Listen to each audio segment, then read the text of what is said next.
So everyone, remember Near Reality Rights? Well, if you haven't seen my Instagram or Twitter posts I've made, I had decided to bring it back but rebrand it as Writing Multiverse since I've been getting more into writing the Multiverse series, and I felt like that would be much more appropriate.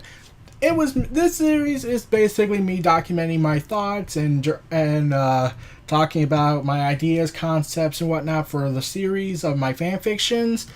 And I also wanted to start a little fresh. Like this is so. If you're wondering why it's episode, I've lost track of how many episodes I did.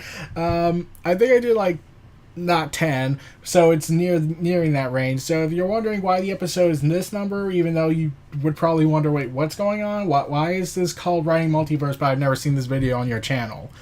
Well, that's the explanation I'm going to give. So, here's the thing. I wanted to talk about a character who I have some ideas, and since I'm bringing more and more back into comics, since, after Disney decided to reboot the Star Wars continuity, and I really don't like talking about that, I kind of lost interest in the comic stuff, and, well, because Star Wars was my favorite comic line, because when I look at Star Wars compared to Marvel and DC, Star Wars had one thing that over DC and Marvel, and that was perception of time, as in time would move forward. It wouldn't. Yes, you would go back and talk about a story there. Like, it wasn't always a straight linear storytelling. Like, oh, we're in the Old Republic, so we gotta talk about the Old Republic. Oh, we're now in the Republic era, now we gotta talk about that. No, instead it would be like they would put stories in different time periods, but there was always a sense that time always moved, like time was changing. People were growing up, growing old, and that led to newer stories of what you could do with characters who got older and older as time went on, and had them grow instead of, keeping Peter Parker be 25 yet acting like a high schooler for the rest of his existence. Yeah. Like the deal with Mephisto, we don't like going without that. So, yeah, after that, I wanted to talk about a character who I really think DC, while they like her, they don't seem to really treat her as much as people would hope in terms of media appearances and of all showing up on TV and cartoons and whatnot. In fact, I don't know how long it's been since the last time she was on TV. Like, not like shorts, but like, or background character, more like an actual, show that had a lot of episodes and whatnot. Yeah. Here's the thing. Donna Troy is the character I'm talking about. She is one of my favorite characters, and nothing more than how her backstory and origins were so interesting. Let's go with that. Like, she was set to appear in Young Justice as a former member of the team from the 5-year gap from seasons 1 and 2, was meant to show up in Satisfaction and Endgame, but her planned cameo was scrapped, but they kept saying that she does exist in this universe. And yeah, and also she's somewhat resembled in Teen Titans, the old series, and like she doesn't really show up on there. And then when it was revealed, and I kept wondering why she never showed up. I kept hearing it's because her backstory's too complicated and is all convoluted, which I can get that part. I kept also hearing that the reason why was because of legal reasons, and I was like, what? Doesn't DC own her? Like, if the creators left and filed a dispute that they wanted her and wanted her back, okay, maybe there's a legal dispute there, but no. What's the issue? But yeah.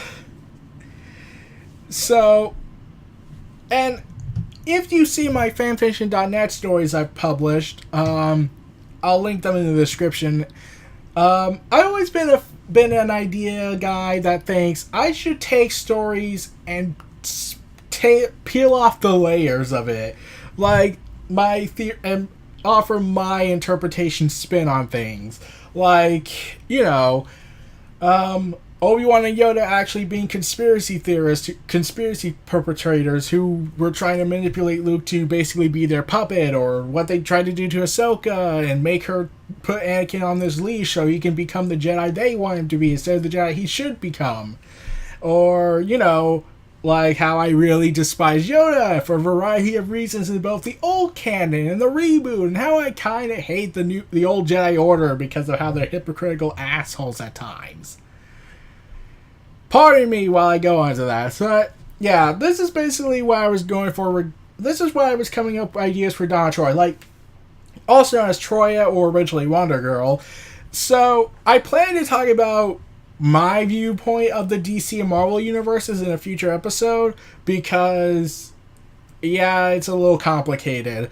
But I have an idea of, yes, she was Wonder Girl, then she became Troya, and whatnot, how she's known, but everyone refers to her by her real name, Donna Troy, because everyone's just used to calling her that instead of Troya in the real world.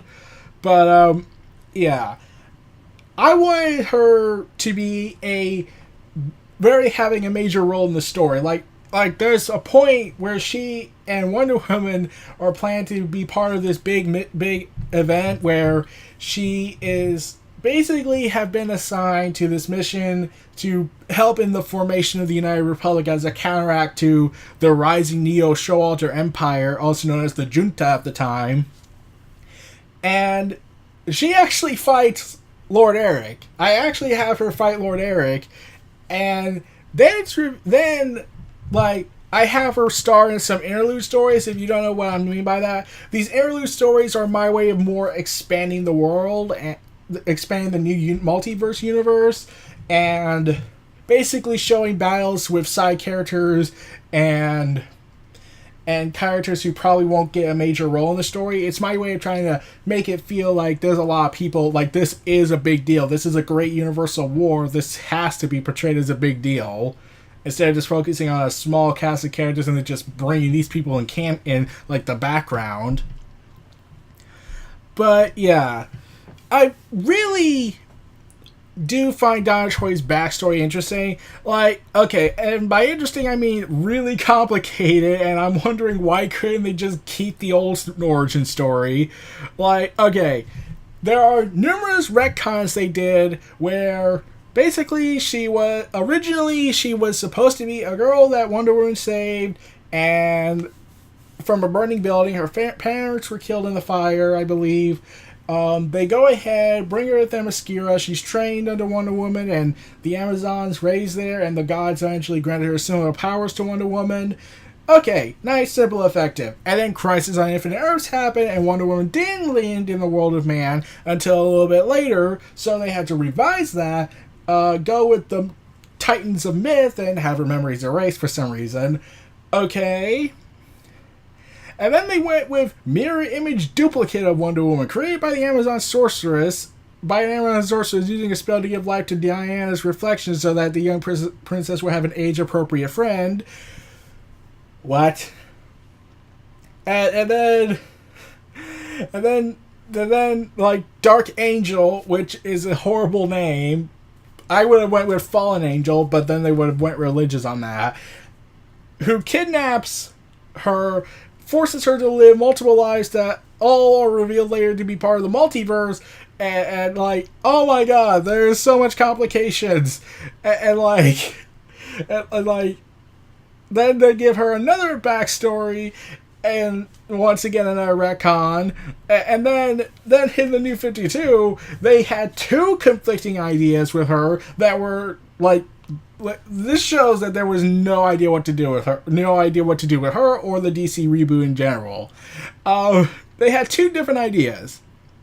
In Wonder Woman, the series of comics of the New 52, she was portrayed as a magical golem, ruthless warrior, and a challenger to Wonder Woman's status as a leader of the Amazons, and later goes on a journey of self-discovery.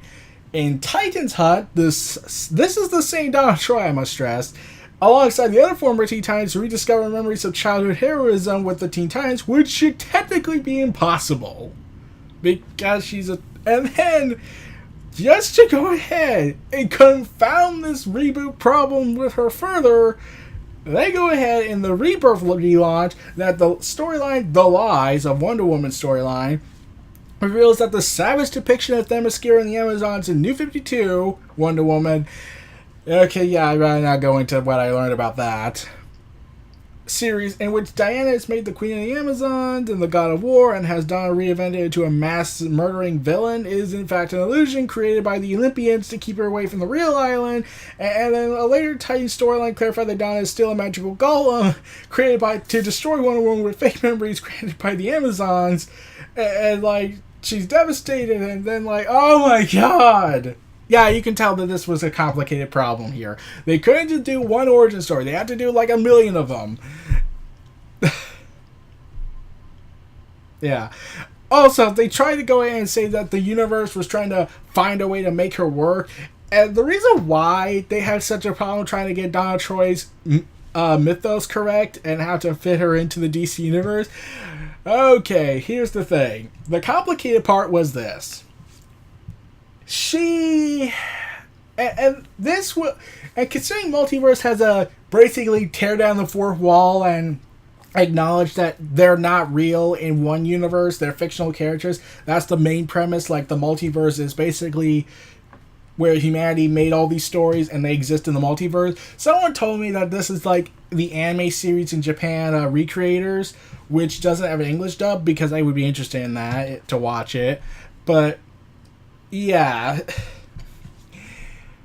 You see, Donna Troy's origin, and this is going to happen in my story, but I'll talk about that idea I have for a little bit, where Donna Troy was never real. She never existed. She was really Wonder Girl, which is basically the golden age of, hey, let's go ahead. Hey, what if we made our superhero characters be children? Or do random stuff. Yeah, that was basically the mentality. Like, there's rainbow-colored Batman, zebra Batman, Batman toddler, because comics, and then they did with Superman, Superboy, and we all know that, and then they did Wonder Woman, Wonder Tot, and Wonder Girl. Really, they did that. Yeah, if you think comics are weird now, imagine what it was like back then when it was just like, embrace the madness! Embrace the madness! But yeah, that's the thing. So, in my version of this Donna Troy, like, okay, because I mentioned how the DC and Marvel universe is so complicated and you have all these other extended universes, like DCAU, DCEU, DCAMU, DC Anime Movies Universe, all the altered timelines they made, and like, yeah, I had, and then you got Marvel and the Marvel Cinematic Universe, the Marvel Multiverse, the Marvel Animated Universe, the Marvel Rising Universe that they recently established at the time of this video. It's like, it's complicated, so I decided I have to make my own continuity here. I'll talk about that more in depth in my later video about Marvel and DC's universes.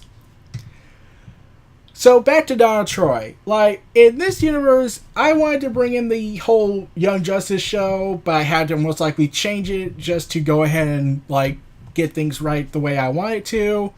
So basically the idea for Donna Troy is to basically have her that she was part of the team, then left, went on this journey to find herself, but then returns when all hell breaks loose with the merging of the multiverse. And also, she does have a love interest. It is that guy she marries in Teen Titans series. I'm trying to remember his name. It's been a while. Except I don't have him be way older than her. Like, I'm just gonna take a guess that Donna Troy in my version is like in her 20s, and this guy's also in his 20s, and like whatnot. Like, I wanted to do it that way because I just do that. Yeah, I believe it was. Let's see if I'm correct about her. It's regarding her marriage to, what was it in the old Teen Titans show? I mean, Teen Titans series, the new Teen Titans after Crisis on Infinite Earths. I want to say, uh, man, I keep trying to remember his name. It's been, oh, Terry Long. That's the name. I just looked that up. Yeah, he was older. Yeah, than her, but like I always wanted to change things up a bit. But like, anyways, then here's the thing. Okay, so it's actually hinted at that that Lord Eric says, "I know where you came from. I know who you are." She has a hard time believing this because Eric is a psychotic madman, technically. Well, at least from other perspective points of view on this. Yeah, I'll be getting more in depth about Eric, especially all the changes I've made from that first video, so in order to emphasize on that point. But here's the thing. It's eventually she's put in this massive storyline in I'm trying I have like this is a 10-year conflict. She's eventually put in the storyline where she and her fellow Titans and Young Justice characters are put in this storyline. Okay, if I say this, you'll probably think I'm crazy, but basically I made a wrestling storyline about this group of people who thinks that these kids, these teenagers, they shouldn't wear costumes, and they blame the original founding leaders of that team who are now older, but they blame them and whatnot, and basically they're trying to disband them, and with the Truth Initiative that happened the year previously, they're trying to disband it. I'll get more into that faction in a little bit, and especially why I'm bringing wrestling into my universe, even though I'm technically making a supposedly serious sci-fi fantasy thing. But yeah, the one thing I wanted to bring up was I was then lately thinking, okay, I want to do this storyline with Donna Troy regarding her origins and her learning the truth about her origins, but I wanted to do some more with the high stakes mentality I have. Like, there has to be something on the line. To get that, she needs to earn that in my mind. So, eventually, I decided with the recent, and I'm not kidding, heel turn of Becky Lynch,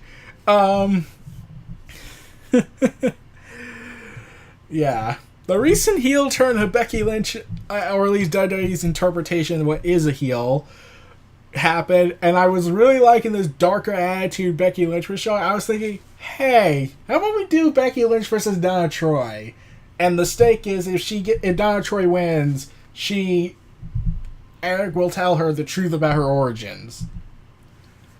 And basically, I'm trying to basically go with arm breaking mentality when it comes to disarm Becky Lynch, and with a steel chair, but that's a different matter. But yeah, that's my mentality I'm going with. But anyways, so as I was coming up with this idea, I was wondering what should be the aftermath. I had like several ideas, like Donna Troy realizing who she is, or where she came from, of how she was created, and then she learns the horrendous truth that she was created by accident by the people who made by DC Comics and Bob Haney and whatnot. Like, yeah. So anyways, about that part. Yeah, so eventually she's locked in this internal... I was thinking several routes. Either she has issues with Wonder Woman, or she has issues with the Eric's version of humanity from his universe, like realizing that she kind of never had a reason to exist. She was just, hey, we need someone, we need an extra character for the Titans. Okay, we just get this one. And that was one idea I was thinking with. Like, she's still on the good guy side, so to speak, but she does have some issues regarding humanity in general of Eric's world. Like, the fact that they don't want to that they keep changing her origin, and they keep trying to fix something that really should not have been broken regarding her first origin story. But, like, yeah, following that, I really don't know where I was planning to go with Donna Troy after that. Like, I still want her to do more stuff with her. Like, maybe have her star in more interlude storylines, and possibly a lot more in book 3. But I was just so fascinated with Donna Troy's character, and I always believed that I should deconstruct characters and storytellings in order to look more deeper into stuff in my mind. But yeah, like I said, I wanted to try and peel back the multiple origin stories they gave Donna Troy. And I do kind of like the idea that this powerful demigoddess practically is in a relationship with just a normal guy, like not like Steve Trevor and Wonder Woman, more like she just likes this guy and he likes her and they get together. Like, I might change some things up, but like, yeah, I always found that a fascinating thing. It's not like Steve Trevor, who was either a World War II pilot or World War I pilot or a secret agent or someone who works in the modern U.S. military. Yeah, it gets so complicated on that. So, yeah, but Donna Troy, I do have plans for her. I do have her set for a major role in my story. She's not going to be a main character, but there is another idea I have, but that requires a very controversial idea that I have. It basically involves Wonder Woman and her future in the multiverse story of book 2 and 3. I'll leave you at that hint, so good luck with that. Well, that episode's not going to happen for a little bit because I have a lot more ideas to go over, but you'll know what I mean soon. So, this was Writing Multiverse. This was Neo Reality Entertainment. Feel free to like, comment, subscribe, and donate to for more.